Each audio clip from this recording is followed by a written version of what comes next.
Good morning, people. It looks like IGN is breaking down their interview with Neil Druckmann on The Last Was Part 2.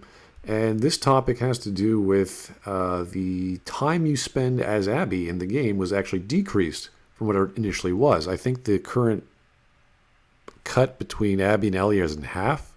So apparently there was more of that. And this talks about how she was in Jackson, the first part of the game.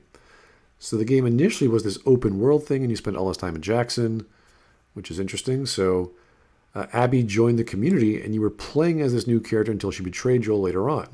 And it didn't work because Joel dying is the inciting incident, and you want to get to the inciting incident as quickly as you can. So he's talking about a dramatic structure or a concept in storytelling where you have to get to the whole commotion as soon as possible. Why do people get off their asses and do stuff? And that is the death of Joel. Pretty big idea, killing off a major character. So, yeah, that's a good idea to get to the exciting incident as quickly as possible. This is called pacing, and if you follow dramatic structure, great. Unfortunately, it seems as if they read the manual on how to write a story and got to the inciting incident and went, okay, now we're going to meander for 20 hours, and then the climax is right at the end. It's a little silly why they just had this concept because game, as if they were testing this and realized it didn't work. This is something you should have figured out before you even produced anything on a screen. You should have written this down and people would have hashed it out in the writer's room, not on the coding IDE or the text editor for code. And it just didn't work because Joel's dying in the inside. All right, fine. And so Abby's introduction in quick playable levels comes early on before Joel's death sends Ellie on her revenge quest to Seattle. All right. So again, this is a good thing. You cut down the amount of time that you get to plot points. That's good.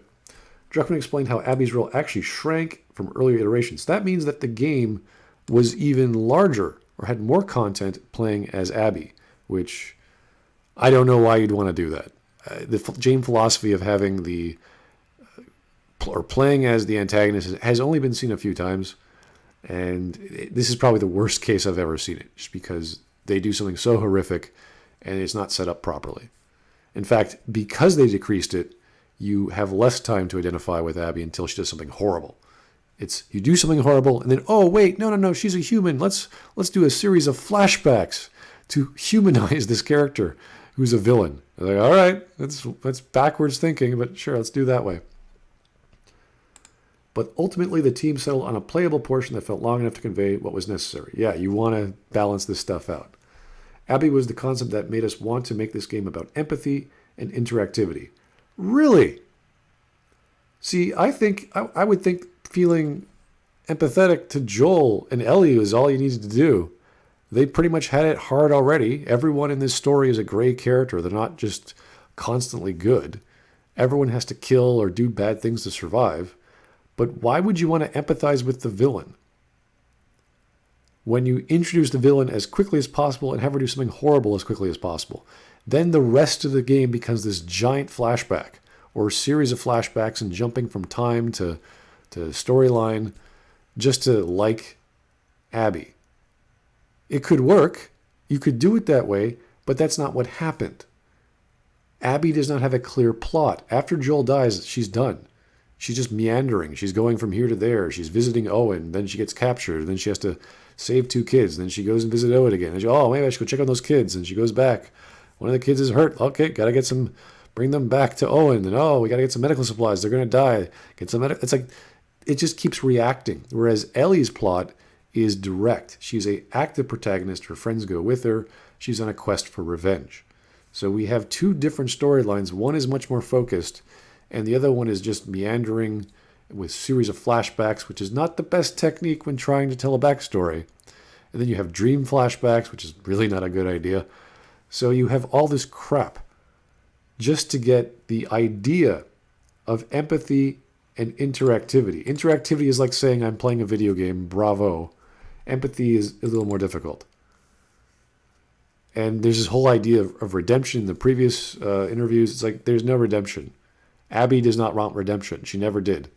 She got Joel. She's happy about it. Her friends are happy about it. Everyone disliked Joel. They weren't going, oh, maybe we should have done this. It's like, no, they all wanted it. Even Owen wanted it, the most likable villain or the likable character that we were introduced to in The Last of Us 2 wanted it. So how are you showing us empathy? How does that work? I'm not saying it couldn't be done. It just wasn't. Her role actually kept shrinking and shrinking until we thought this is the right amount of what we need you to feel about Abby. Here's an idea. Maybe the concept of Abby as a playable character was a bad idea from the get-go. And you should have focused the story on Ellie's emotions and Ellie's motivations and her friends' motivations, as opposed to trying to show us this other character who we don't like, who we has already demonized themselves. And just showing us their backstory doesn't help matters. But hey, what do I know about telling a story? I'm sure the fans loved it. Everyone enjoyed it. And this is just one of many interviews that IGN is going to be doing for The Last of Us Part 2 with Neil Druckmann. Thanks for listening, folks. Have yourself a great day.